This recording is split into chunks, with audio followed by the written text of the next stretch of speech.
Anda masih bersama saya Ganang Parto dalam Bincang Radio PRSSNI Jawa Barat. Bersama tamu kita, Arifin Sujayana, Kepala Dinas Ketahanan Pangan dan Peternakan DKPP Provinsi Jawa Barat. Pak Arifin, tadi Bapak Ya, sudah menyinggung terkait dengan daging sapi. Wah, ini sesuatu hal yang sangat primadona, primadona. apalagi menjelang akhir tahun. Nah, Iya, tetapi kehadiran Bapak di studio podcast PRSSNI Jawa Barat memang ada kaitannya dengan daging sapi ini satu di antaranya karena selama setahun ini kurang lebih Jawa Barat dan juga provinsi manapun termasuk kita di Jawa Barat ya, disibukkan dengan virus PMK luar biasa dan ternyata DKPP termasuk di antaranya yang sibuk untuk melakukan penanganan akan hal ini. Nah, kami juga ingin tahu Pak bagaimana perkembangan terakhir penanganan PMK ini PMK di ini. antaranya apakah kapan ini indikasi awalnya sehingga Jawa Barat akhirnya juga wah luar biasa nih pergerakannya untuk penanganan ini. Iya, Kang Ganang, kenapa DKPP gitu? Ya karena tupoksinya di situ. Kalau disuruh mah nggak mau sebenarnya mah kan gitu. Tapi karena tupoksinya DKPP ini adalah menangani terkait dengan masalah peternakan, ya itu menjadi tugas kami. Jadi eh, wabah virus penyakit mulut dan kuku ini, Kang Ganang, Indonesia itu udah bebas PMK 35 tahun ke belakang. Sebenarnya, Sebenarnya, jadi ya, kita sudah bebas. Itu oleh Badan Kesehatan Hewan Dunia (IOE) oke. yang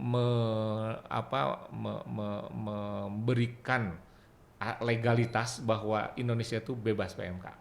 Nah, kita jol ujug-ujug aja Mei awalnya. bulan Mei mendengar katanya ada provinsi yang terkena PMK. Di mana kan gitu. Kita cari informasi itu. Taunya Jawa Timur dengan Ya. provinsi Aceh. Dua.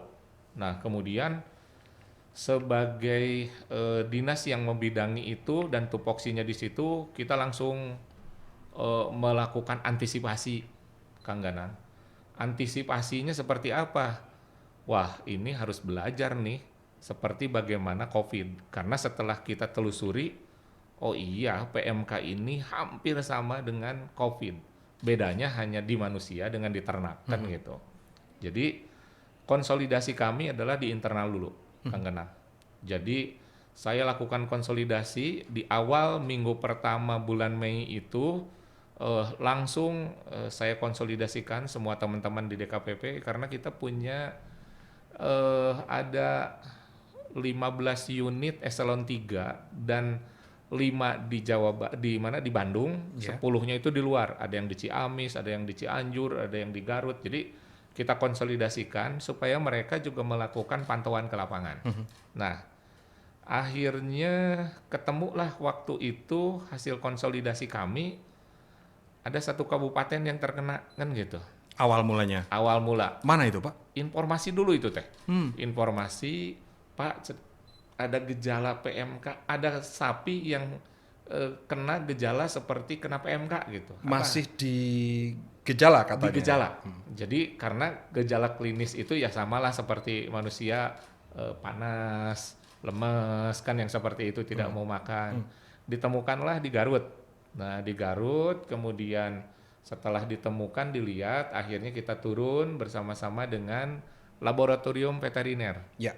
Nah, di masyarakat peternakan itu ada yang namanya pejabat otoritas veteriner, Kang Ganang. Jadi POV namanya. Nah, si pejabat otoritas veteriner ini dia adalah dokter hewan. Ya. Tidak boleh tidak dokter hewan. Jadi Khusus. dia yang tanggung jawab, dia yang memberikan rekomendasi, analisis terkait dengan kesehatan hewan. Saya aja sebagai kepala dinas harus nurut ke dia. Cek manehanana tidak boleh, cek manehanana iya sehat, cek manehanana iya gering. Nah, itu dia yang ininya. Nah, akhirnya kita turunkan tim bersama dengan laboratorium dari Subang, kemudian diambil sampelnya, kemudian dilihat gejala klinisnya, memang iya, mulut berbusa, kemudian diukur temperaturnya panas kan gitu, kemudian juga kukunya lepuh gitu. Akhirnya kita coba cek dan waktu itu hasil pengecekan 2 hari dan tanggal 9, tanggal 10 baru keluar hasilnya. Baru keluar pas dilihat, wah positif. Udah tuh, satu kabupaten dulu yang kena. Ditangani. Dan kemudian kita coba penanganannya apa, kan gitu. Ya. Penanganannya ya obat-obatan, vitamin, disinfektan. Jadi bagaimana caranya semua itu mereka menguatkan imun supaya mereka mau makan. Karena dari gejala klinisnya kan mereka tuh tidak mau makan karena tadi mulutnya lepuh. Mulutnya lepuh jadi tidak ada asupan makanan. Makanya kondisi tubuhnya ngudupruk, kemudian tidak makan, tidak gerak, tidak apa-apa, bisa mati kan gitu.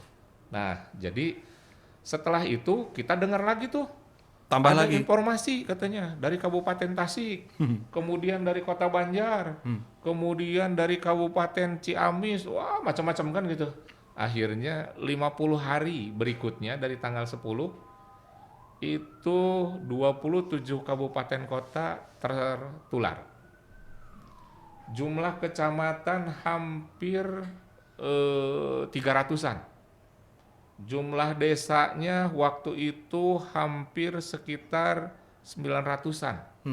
Yang terkena, bayangin aja. Pak Arifin, mengapa pintu awal mulanya justru dari kawasan Priangan Timur, Pak?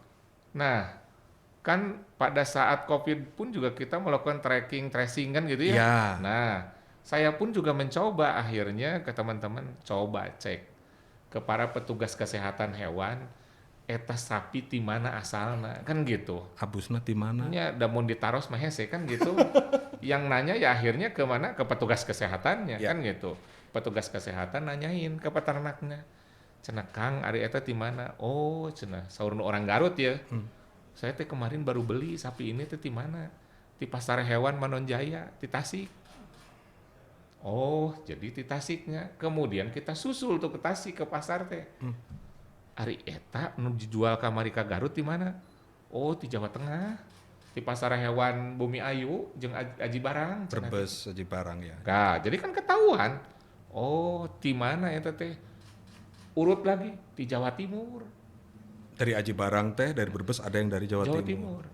Nah, jadi kan ketahuan bahwa posisinya memang itu teh tidak jauh ujung-ujung keluar gitu di Jawa Barat, tapi memang itu tertular dari daerah lain. Karena pada saat itu Kang Ganang, kan itu teh cuti lebaran. Cuti lebaran kan mau ke Idul Adha teh cuma 2 bulanan kan? Betul. Nah, jadi lalu lintas ternak waktu itu memang Kencang. cukup tinggi. Jadi sampai kita minta untuk pasar Manonjaya, pasar hewan Manonjaya ini ditutup. Tutup, jangan beroperasi karena kalau itu tidak ditutup pasti penyebaran lebih Makin cepat masif lagi. lagi ya. Nah, itu pun juga sudah dengan kebijakan bahwa posisinya tolong ditutup. Karena penyakit mulut dan kuku ini sebenarnya bukan hanya ke masalah kesehatan hewannya, Bukan kepada hewan ternaknya saja. tapi kepada masalah ekonomi. Ya karena perputaran kan di situ. Ya, ada percepatan. Nah, sampai kita minta kajian dari Universitas Pajajaran, mereka menyampaikan sekitar 1 triliun tuh kerugian pada saat itu. Menjelang Idul Adha saja. Itu udah 1 triliun.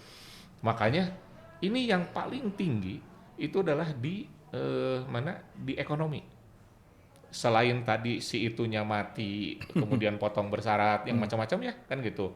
Pendapatan kalau dari sapi perah susunya tidak keluar kan gitu. Ya. Itu sebenarnya ekonomi. Oke. Nah makanya waktu itu kita mengusulkan teman-teman akademisi dan pemerintah pusat tolong segera dilakukan. Akhirnya selang 2 Agustus lah baru ada vaksin. Ya, oke Pak. Simpan terkait vaksin ini nanti kita akan lanjutkan. Nah. Pendengar pemirsa, Bincang Radio PRSSNI Jawa Barat, kita lanjutkan perbincangannya sesaat lagi.